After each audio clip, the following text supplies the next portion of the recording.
오늘 우리에게 주신 하나님 말씀 같이 보도록 하겠습니다. 출애굽기 17장 1절에서 7절까지입니다. 구약 108년 정도에 있습니다. 출애굽기 17장 1절에서 7절 정도, 7절까지 말씀입니다. 찾으셨으면 한 절씩 교독하도록 하겠습니다. 이스라엘 자손의 온 회중이 여호와의 명령대로 신광야에서 떠나 그 노정대로 행하여 르비딤의 장막을 쳤으나 백성이 마실 물이 없는지라. 우리에게 물을 주어 마시라. 모세가 그들에게 이르되 너희가 어찌하여 나와 다투느냐. 너희가 어찌하여 여호와를 시험하느냐. 거기서 백성이 목이 말라 물을 찾으매 그들이 모세에게 대하여 원망하여 이르되 당신이 어찌하여 우리를 애굽에서 인도에 내어서 우리와 우리 자녀와 우리 가축이 목말라 죽게 하느냐. 모세가 여호와께 물으시어 이르되 내가 이 백성에게 어떻게 하리까. 그들이 조금 있으면 내게 돌을 던지게 하느냐. 여호와께서 모세에게 이르시되 백성 앞을 지나서 이스라엘 장로들을 데리고 나일강을 치던 내 지팡이를 손에 잡고 가라. 내가 백성에 있는 그 반석이 거기서 내 앞에 서니 너는 그 반석을 치라. 그곳에서 물이 나오리니 백성이 마시리라. 모세가 이스라엘 장로들의 목전에서 그대로 행하리라. 같이 읽습니다. 그가 그곳 이름을 마사 또는 물이라 불렀으니 이는 이스라엘 자손이 다투었으며 또는 그들이 여호와를 시험하여 이르기를 여호와께서 우리 중에 계신가 안 계신가 하였음이다. 아멘. 할렐루야. 한 번 더 할렐루야. 아멘. 우리 좌우 앞뒤 계신 분 축복하고 인사하길 원합니다. 만나서 반갑습니다. 은혜롭고 복된 주일입니다. 아멘. 여호와께서 우리 중에 계신가 안 계신가 라는 제목으로 말씀을 나누겠습니다. 여러분 숨바꼭질이라는 어릴 적 했던 놀이를 기억하실 겁니다. 술래 한 사람을 정하고 나머지 놀이 참가자들이 지형지물을 이용해서 잘 숨는 거죠. 그럼 술래는 계속 열심히 노력해서 결국 누군가를 찾아내고 여기 있다 이렇게 하는 것이고요. 이렇게 할 때 우리 숫자를 세기도 하죠. 하나, 둘, 셋. 이제 보통 이렇게 하진 않고 꼭꼭 숨어라. 머리카락 보인다. 이렇게 하면서 다 숨었냐? 조금 이제 부족한 친구가 숨은 다음에 숨었다 이렇게 말해주죠. 그럼 거기쯤에 있는 거잖아요. 실제로는 이제 다 숨었냐 했을 때 아니 이렇게 아니도도 반대쪽으로 하거든요. 이렇게 기술적으로 저쪽에서 하는 것처럼. 그러다가 이제 나중에 이제 다 숨었냐 했을 때 딱 아무 소리도 안 들리면 이제 그때부터 찾으러 다니죠. 저도 이제 그런 장면들이 몇 장면이 기억이 납니다. 참 친구들 중에 아주 이렇게 독특한 친구들이 있다 보니까 생각지도 못한 데 숨는 경우들이 있습니다. 정말로 냉장고에 들어간 놈을 제가 발견했습니다. 와, 그때는 워낙 우리가 체구가 작아서 그랬는지 거기 들어가겠더라고요. 딱 들어갔다가 거기서 어떻게 나오는지, 아니면 뭐 장독 속으로 들어가는 놈도 있고, 경계를 지어주지 않으면 너무 멀리 가서 숨는 놈도 있습니다. 보면 진짜 남의 집에 들어가 있는 경우도 있고, 뭐 다락방이나 옷장 속에 들어갔다가 확 나오기도 하고, 뭐 다양한 이런 이 놀이들을 경험했죠. 근데 이와 같은 이 숨바꼭질을 하나님과 하는 사람들이 있습니다. 오늘 본문의 이스라엘 백성들이죠. 상황은 이렇습니다. 이스라엘 백성들이 출애굽을 하고 그리고 홍해를 지나고 나서 수르광야와 신광야를 지나 독가와 알루스라는 지역을 지나서 오늘 보면 르비딤이라는 곳에 온 게 이제 17장 내용입니다. 이들에게 문제가 있었습니다. 물이 없었다라는 거죠. 우리 한번 2절, 3절 읽어볼까요? 시작. 백성이 모세와 다투어 이르되 우리에게 물을 주어 마시게 하라. 당신이 어찌하여 우리를 애굽에서 인도에 내어서 우리와 우리 자녀와 우리 가축이 목말라 죽게 하느냐. 이들에게 문제는 물이 없다는 거였습니다. 심지어 이들은 이제 돌질을 하려고 모세에게 돌을 던지려고까지 할 정도로 상황이 심각했죠. 4절을 보시면 모세가 여호와께 부르짖어 이르되 내가 이 백성에게 어떻게 하리이까? 그들이 조금 있으면 내게 돌을 던지겠나이다. 지금 물이라는 문제가 보통 문제가 아니었습니다. 누군가 하나를 죽여야 될 정도로 심각한 문제가 되었죠. 근데 이렇게 이들이 반응하고 행동하는 그 의미가 있었습니다. 지금 이 장면들을 마지막 7절에는 왜 이렇게 행동하는지가 나오는데요. 그들이 여호와를 시험하여 이르기를 여호와께서 우리 중에 계신가 안 계신가 하였음이더라. 7절 하반절에 여호와께서 계신가 안 계신가 하였음이더라. 숨바꼭질을 하는 거죠. 하나님 어디 계시냐라는 겁니다. 하나님의 부재를 그들이 느꼈다라는 것이죠. 집에 가신 거 아닌가? 우리가 찾지 못하는 곳에 잘도 숨으셨구나. 도대체 그 하나님 어디 있어? 이렇게 나오는 겁니다. 사랑하는 여러분, 우리도 살다 보면 하나님이 숨바꼭질을 하시는 게 아닌가 하는 때를 만나곤 합니다. 하나님 지금 어디 계십니까? 하나님 지금 우리에게 물이 없어. 죽을 것 같은데 하나님 당신은 어디 계십니까? 하나님 계십니까? 아니 계십니까? 하는 그런 때를 맞이하곤 합니다. 근데 이런 게 단순한 문제가 아니죠. 이스라엘 백성들에게는 자신과 자신의 가족들과 가축들까지도 목말라 죽어버릴 것 같은 그런 상황의 문제죠. 이쯤 되면 더 이상 숨바꼭질은 놀이가 아니고 자신의 생존을 결정하는 그런 문제가 될 것입니다. 저에게도 이런 숨바꼭질 같은 하나님을 경험한 때가 있었습니다. 그때는 97년, 98년도 한참 IMF가 터지고 하던 그 시절이었죠. 다들 겪어보셨으니까 아실 겁니다. 답이 보이지 않고 대학 등록금이 걱정이 되자 제가 1학년을 마치고 군대를 들어갔죠. 제대하고 2년 2개월 후에 나왔어도 여전히 상황은 달라지지 않았고 집안의 형편과 처지는 훨씬 더 좋지 않게 되었습니다.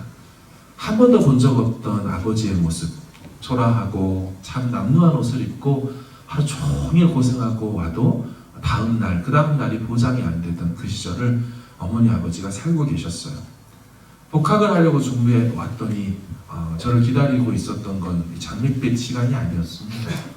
잿빛이었고 흑빛이었죠. 등록금 자체가 아예 준비가 되지 않았었습니다. 하나님 어디 계십니까? 하나님 어디 계십니까? 이런 문제들을 우리 인생에 만나곤 합니다. 갑작스런 질병의 문제를 만날 때 하나님 왜 하필 우리 집입니까? 왜 하필 누구입니까? 라고 하면서 우리는 더 이상 하나님이 보이지 않을 때 숨바꼭질 놀이가 아니라 생명의 위협을 느낄 때가 있곤 합니다. 근데 생각해 볼 것이 있더라고요. 하나님이 찾을 수 없도록 잘 숨으신 것일까요?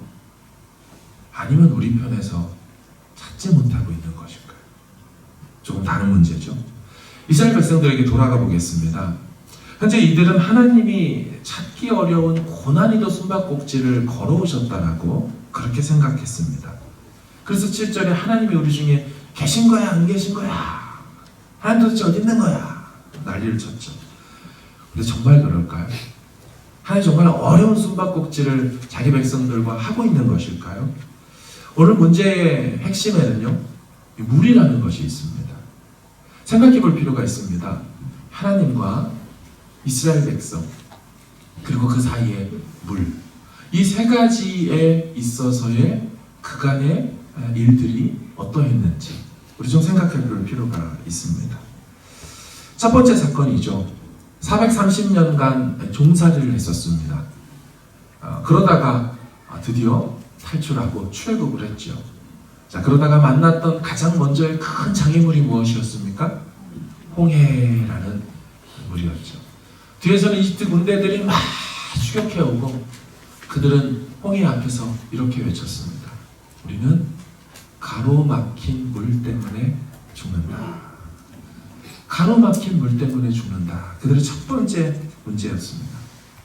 자, 두 번째 문제는 어떤 거였습니까? 첫 번째 사건이 지나간 뒤에 광야길로 들어가서 3일이 지나자 물이 또 없었습니다. 마라에 이르렀죠. 와, 물이다! 라고 발견했지만 써서 마실 수가 없었습니다. 그때 그들은 그렇게 말했죠. 우리는 쓴 물 때문에 죽는다. 오늘 본문의 세 번째 사건은 르비딤에 이르러 뭐라고 말합니까? 우리는 없는 물 때문에 죽는다. 근데 답을 다 아실 것입니다. 홍해 앞에서 가로막힌 물 때문에 죽는다. 마라에서 쓴 물 때문에 우리는 죽을 것이다. 근데 어떻게 하셨죠? 하나님께서 막힌 물, 가로막힌 물을 모세의 나무지팡이를 들어 그 가로막힌 물을 다 갈라놓으셔서 결국 구원해 내셨죠. 마라에서는 쓴물 때문에 죽는다 했지만 하나님께서 지시하신 그 나뭇가지를 꺾어 물에 던지자 쓴물이 단물로 바뀌면서 그들이 구원을 얻었습니다.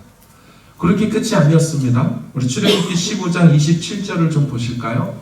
보여주시면 그들이 엘림에 이르니 이 쓴물이 단물되어 그걸 마시고 나서 이동하여 엘림에 이르니 하나님이 뭘 준비해 주셨어요? 물샘 12개. 왜 12개일까요? 12시 반입니까? 12시 반. 지파당 아예 샘 하나씩 차지해서 원 없이 먹고 마시라고 하나님께서 이 물이라는 문제 앞에서 답을 이렇게 주시죠. 그러고 나서 종려나무 70그루, 70그루, 완전수죠. 완벽한 나무 그늘을 딱 제공해 주시고 거기서 그들이 그 물 곁에 장막을 치며 쉴 수 있었습니다. 정말 하나님께서 쉴만한 물가로 인도하셨고 안식을 제공해 주셨습니다. 자, 이 세 번째인 오늘 본문에서 이스라엘 백성들은 뭐라고 말합니까? 없는 물 때문에 죽는다. 자, 없는 물을 하나님께서 어떻게 하셨습니까? 우리 6절을 같이 한번 읽어볼까요? 시작! 내가 호렙산에 있는 너는 그 반석을 차 그것에서 물이 나오리니 백성이 마시리라. 모세가 이스라엘 장로들의 목전에서 그대로 행하니라. 네. 자, 없는 물을 반석에서 이 바위에서 지팡이로 치니 물이 터져 나와서 마음껏 그것을 어마어마한 샘물 되게 하셔서 넘치는 물로 그들의 가랑을 채우셨죠. 이렇게 생각하다 보니까 한 가지 더 사건이 있었더라고요. 여러분, 그 이집트의 10가지 재앙, 그 중에 첫 번째 재앙이었던 이스라엘 입장에서 첫 번째 기적인 거죠. 그 첫 번째 사건이 뭡니까? 나일 강물을 뭘로 바꿨어요? 피로 바꿨습니다. 여러분, 이쯤 되면 하나님 물에 대해서 하실 말 있는 분 아닐까요? 그렇죠. 나일 강물 이 하수를 피로 바꿨다. 본질적인 변화를 일으키신 분이죠. 어떻게 강물이 피가 어떻게 구성되는지 아시지 않습니까? 뭐 적혈구, 백혈구, 뭐 림프 등등 해가지고 완전히 바뀌어내는 본질적 변화를 일으키신 분이셨어요. 홍해물을 가르셨다는 얘기는 하나님 물에 대해서는 물리적 변화, 기적도 일으키실 수 있는 분이셨죠. 그런가 하면 쓴 물을 단물로 바꿨다. 하나님 화학적 변화도 물에 대해서는 일으키실 수 있는 분이시고요. 그리고 없는 물을 넘치는 물로 반석에서 물이 터져나오게 하셨다. 창조적인 변화, 없는 것, 무에서 유를 만들어내실 수 있는, 적어도 물이라는 문제에 대해서는 하나님 하실 말 있는 분이라는 것이 그간의 하나님의 역사였어요. 또 오늘 본문을 보니까 이들이 물타령을 하죠. 하나님을 물로 보고 있는. 물에 대해서만큼은 정말 하실 말이 많으신 분인데, 물에 대해서만큼은 이들이 경험한 바가 최소한 이만큼은 있는데, 그 하나님 앞에, 물이라는 문제 앞에, 못해낼 게 없는 그분 앞에 물이 없다, 물이 없다, 우리를 이곳에 와서 죽일 작정이냐고 하며 원망하며 달려들고 있습니다. 하나님 어디 계시냐고. 여러분, 이게 정말 하나님이 그들에게 있어서 찾지 못하도록 숨으신 고난이도 숨바꼭질입니까? 아니면 이스라엘이 그들과 함께 하시는 하나님을 찾지 못하고 보지 못하고 있는 문제일까요? 제가 이스라엘 백성들을 보면서 참 안타까운 마음이 드는 것은 그들이 너무도 영적으로 무지하다는 것입니다. 우리가 17장을 보고 있지만 그 앞에 장들인 14장을 좀 보겠습니다. 14장 12절 보십시오.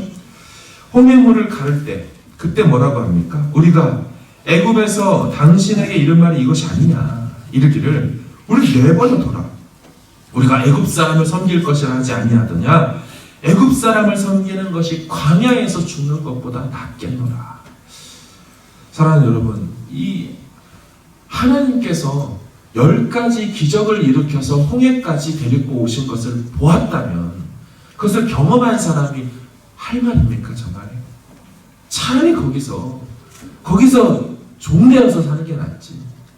지금 이 광야에서 우리를 죽이려고 하는 이렇게 14장에서 말하지만 기적을 보여주시죠. 자, 15장에 넘어가서 홍해를 지나고 수르광야에 들어갔을 때 마라에 도착했을 때 그들이 한 말입니다. 15장 24절 보세요.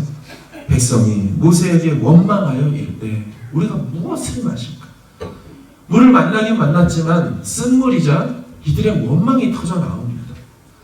조금 전에 홍해물을 가른 사건, 얼마 전에 나일 강물을 변화시킨 사건, 그들은 하나도 기억되지 못합니다.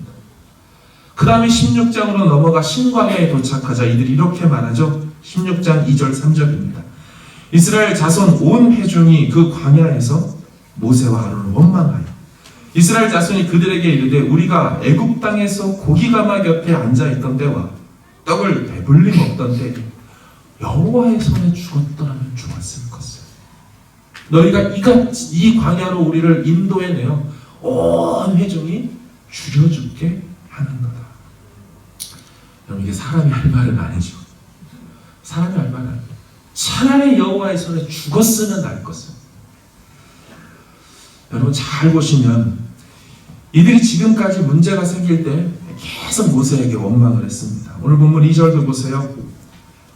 백성이 모세와 2절 좀 보여주세요. 17장이죠. 다투어 원망을 하다가 이제는 모세에게 달려옵니다. 다투죠. 급기야 4절 보여주세요. 그들이 조금 있으면 내게 돌을 던지겠다. 그들끼리 원망하던 걸 넘어서 달려와서 다투더니 이제는 확 죽여버리자라고 돌을 손에 쥐고 있습니다. 이스라엘 백성들은 시간이 가면 갈수록 하나님 그분에 대한 지식이 쌓여가고 하나님이 어떤 분인지 알아가고 성숙해가지 않습니다. 그분이 행하신 일에 대해서 까맣게 무지함으로 잊어버리고 그 마음속에 커져가는 것은 그분에 대한 지식이 아니라 믿음이 아니라 원망이 커져갑니다. 행동도 대범하게 죄를 지으려고 달려듭니다.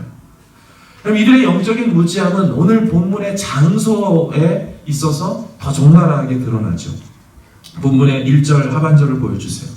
본문 배경의 지역의 이름이 어디입니까? 이들이 지금 어디에 도착했다고 본문이 말해요?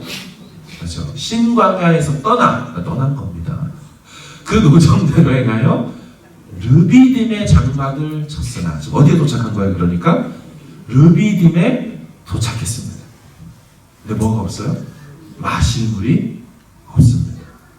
이 안타까운 장면은 우리는 그냥 르비딤이라고 읽지만 히브리어를 쓰고 있는 그들 입장에서 르비딤은 뜻이 원기 회복이라는 뜻을 갖고 있습니다. 그 뜻이 공급이라는 뜻을 갖고 있습니다. 그러니까 무슨 말이에요? 노정대로 행하여 원래 오려고 했던 길대로 와서 이제 르비딤이라는 여호와의 공급과 원기 회복의 은혜가 부어질 곳에 도착했잖아요. 장소 자체가 그런 곳이잖아요. 그럼 하나님께서 이제 뭐 하시겠습니까? 그곳으로 보내셨으니 자, 하나님께서 우리를 회복시키겠구나. 우리를 다시 소생시키겠구나. 이렇게 반응하고 기대하는 것이 마땅한 나일 텐데 이들은 이 르비딤이라는 원기 회복의 장소의 이름을 오늘 이 사건을 통하여 이름을 바꿔버리죠. 7절 보세요. 그가 그곳 이름을 마사 또는 무리바라 불렀으니 지명이 바뀌는 장면입니다. 이는 이스라엘 자손이 다투었으며 또는 그들이 여호와를 시험하여 이르기를 여호와께서 우리 중에 계신가 안 계신가. 하나님 여기 있는 거야. 하나님 함께 하는 거야 많은 거야. 하며 영적 지도자인 모세와 하나님께 달려들어 충돌했던 것, 마사, 시험과 이 실현의 시간으로 바꿔버리는 마사와 무리바로 지명을 바꿔버린 거죠. 이 장면을 보면서 참 안타까운 마음이 듭니다. 만약 이들이 그간 역사하셨던 그 물에 대하여서만큼은 할 말 있으신 그분께 이들이 과연 믿음으로 이 자리에서 반응했다면, 여러분, 하나님께서 원기 회복하는 것 정도가 아니라 하나님이 우리 중에 계신가 안 계신가를 따지고 묻는 장소가 아니라 이 자리를 임마누엘로 바꿀 수 있지 않았을까요? 하나님이 우리와 정말 함께 계셨구나로 그곳에서 하나님께서 또 어떤 기적으로 없는 물의 상황을 바꿔내실지, 여러분, 이들이 그런 식으로 자신에게 주어진 이 문제를 하나님과 결부시켜 믿음으로 반응했다면 그럼 그들이 달라졌을 거예요.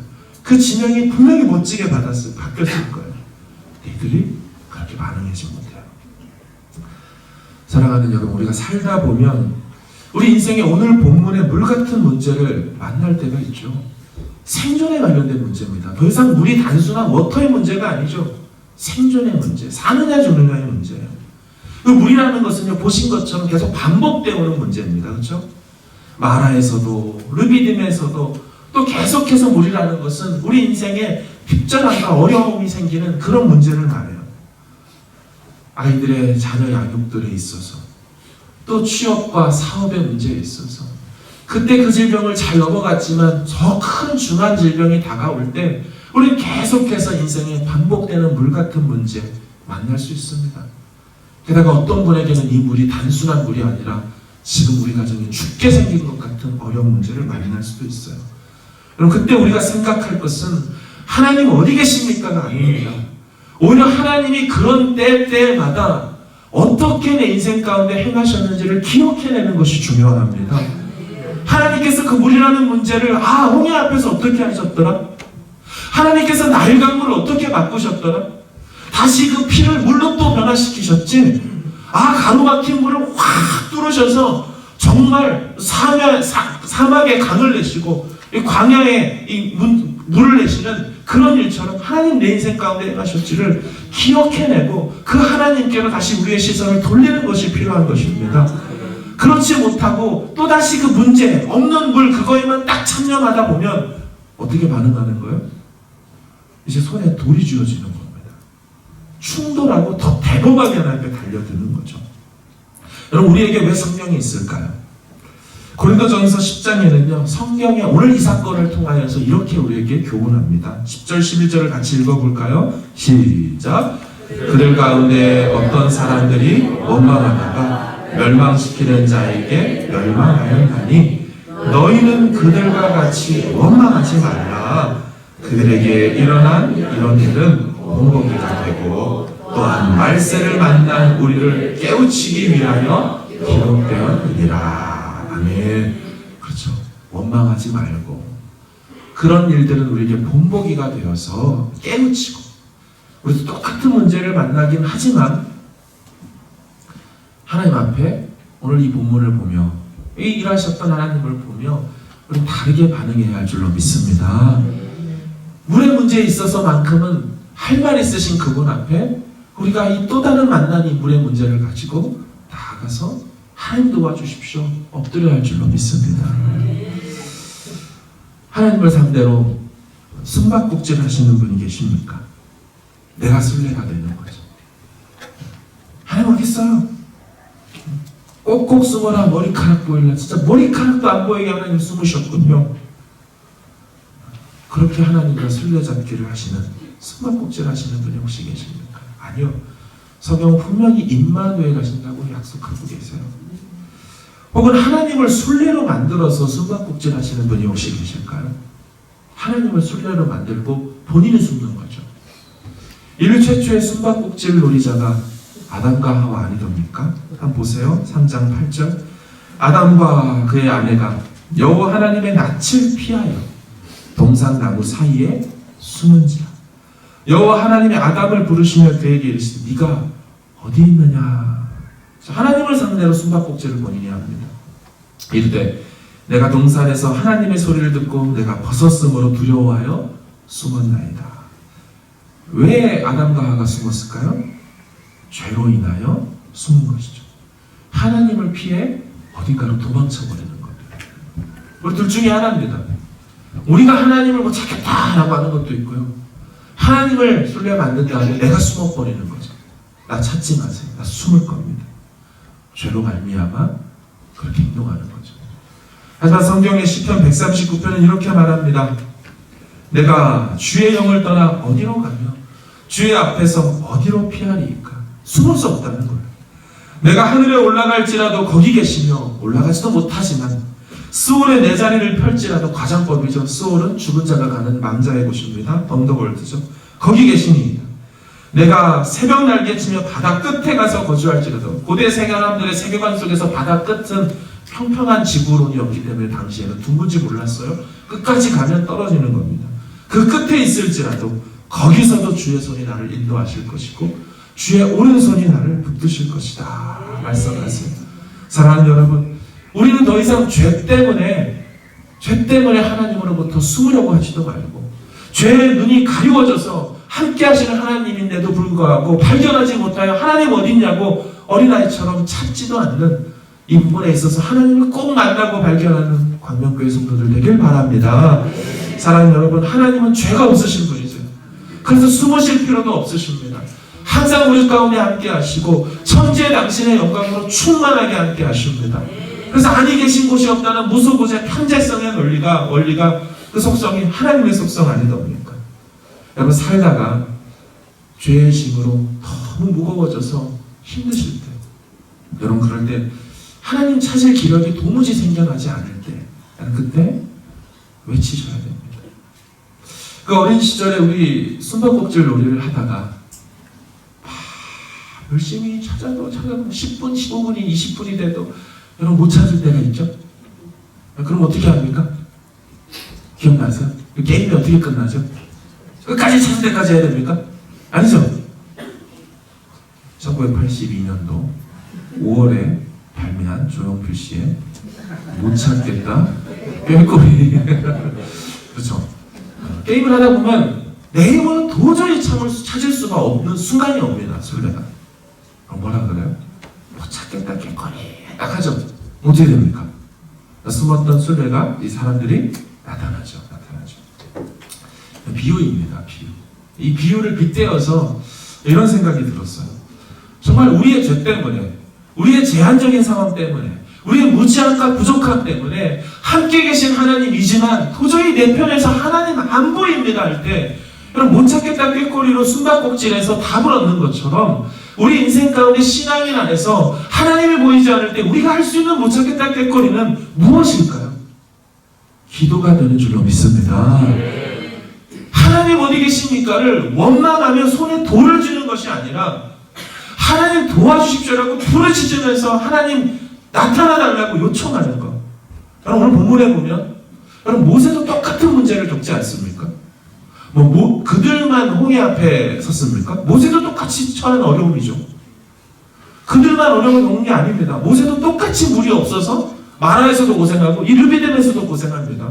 같은 문제를 겪었던 수많은 이스라엘 사람들과 달리 이 모세라는 사람은 하나님이 아니 보일 때 어떻게 하답니까? 4절 보세요. 모세가 여호와께 부르짖어 이르되 내가 이 백성에게 어떻게 하리까? 여러분 모세도 답이 없습니다. 모세도 뭐 얼마나 대단한 사람이라고 자기가 물통 들고 다닙니까? 60만 남자 장정만 먹일 수 있는 물탱크 들고 다니냐고요. 자기에게 답이 없어요. 근데 이 사람은 원망으로 나가지 않죠. 여호와께 부르짖어 이르되. 이 부르짖다는 히브리 단어가 짜크라는 단어인데요. 이 신대원에서 공부하고 히브리어 외울 때 어떻게든 연상해서 외워야 되니까 부르짖다. 입을 쫙 벌려 부르짖다. 이렇게 외웠던 적이 있었어요. 쫙. 이 출애굽기에 10번 나타나는 이 동사입니다. 부르짖는 장면. 영어로는 cried out. 하나님께 외쳤다, 몽로한 소리쳤다 이런 건데요. 출애굽기 8장에 나옵니다. 모세와 아론이 바로를 떠나 나가서 바로에게 내리신 개구리에 대하여 모세가 여호와께 쫙 하는 거예요. 간구함이지만 사실 영어 번역과 내용을 보면 부르짖은 거예요. 하나님 하면서 도와달라고 부르짖은 거예요. 마라의 쓴물로 인해서 다들 이걸 물이라고 인도했어 라고 펄펄 뛰고 난리치고 원망하고 있을 때 여러분 모세는 다른 행동이에요. 15장 25절 보세요. 모세가 여호와께 부르짖었던 쫙 합니다. 여호와께서 그에게 한 나무를 가르치시니 모세는 답이 없어요. 잘 보세요. 하지만 그가 부르짖을 때 하나님이 알려주잖아요. 기적을 일으킬 그 나무를 알려주셔. 그리고 그 나무를 던지자 물이 달게 되면 화학적 변화가 일으켜서 마실 수 없는 물을 다 마실 수 있게 되죠. 이게 짜라크예요. 근데 여러분 안타까운 게 있습니다. 뭐냐면 이스라엘 백성도 사실은 짜라크의 경험이 있었습니다. 홍해물 앞에서 그들이 짜라크했던 적이 있어요. 14장 10절 보여주십시오. 바로가 가까이 올 때 이스라엘 자손이 눈을 들어 본즉 애굽 사람들이 자기들 뒤에 이른지라. 이스라엘 자손이 심히 두려워해 여호와께 뭐예요? 부르짖습니다. 이들이 하나님 여호와께 부르짖었던 적이 있고요. 그래서 하나님께서 응답하셔서 홍해물을 가르는 그런 응답을 경험했던 적이 있어요. 그런데 지금은 그 똑같은 물이라는 문제 앞에 하나님 앞에 짜악하지 못합니다. 원망하고 손에 돌을 주는 거죠. 우리에게 물과 같은 문제가 있을까요? 하나님께서 그간 우리 인생 가운데 물이라는 문제를 어떻게 해오셨습니까? 기억하셔야 합니다. 그리고 그 물이라는 문제 앞에서 스스로 숨어 숨바꼭질하는 것이 아닙니다. 정말 하나님이 보이지 않게 숨으신 것이 아니고 내가 내 죄로 인하여 내가 기도의 자리에 나아가지 못해서 짜악하지 못해서 하나님이 보이지 않고 하나님을 찾지 못하는 것일 수 있습니다. 여러분 우리가 기도할 때 오늘날 마지막에 기도하다가 그 마지막에 뭐라고 기도하고 마칩니까? 예수님의 이름으로 기도합니다. 우리의 짜악의 마지막이 예수님의 이름으로 기도합니다. 여러분 그 예수님 어떤 분이시던가요? 그분도 동일하신 하나님이시죠. 역시나 물에 대해서 할 말 있는 분이십니다.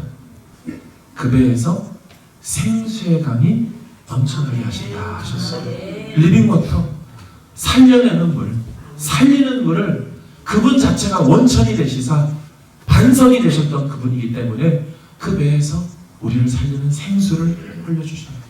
하지만 정작 그분은 십자가상에서 당신은 목마르다 말씀하셨어요. 자신을 위해서는 물 한 모금도 취하지 않으시고 우리를 위해서 물과 피 모두 다 흘려주셨어요. 그분은 굶주려서 광야에서 다 죽게 생긴 백성들을 불쌍히 여기셔서 오병이어의 기적으로 떡으로 배불리 먹게 하시지만 당신은 대속사역을 감당하는 첫 출발, 공생의 사역의 첫 출발에 광야에서 40일 금식하고 나서는 자신을 위해서는 떡 한 덩이도 만들지 않으시면서 자신의 몸을 우리에게 만나로 떡으로 내어주신 분이시죠. 그분은 가나 혼인잔치에서 포도주가 없을 때 더러운 정결을 위해서 사람들 손 씻고 발 씻는 그 물, 그 더러운 물을 상징적인 거죠. 우리 인생을 그 물을 기쁨이 되는 포도주로 바꿔버리시는 분이시죠. 예수님도 역시나 하나님으로서 물에 대해서 할 말 있는 분이십니다.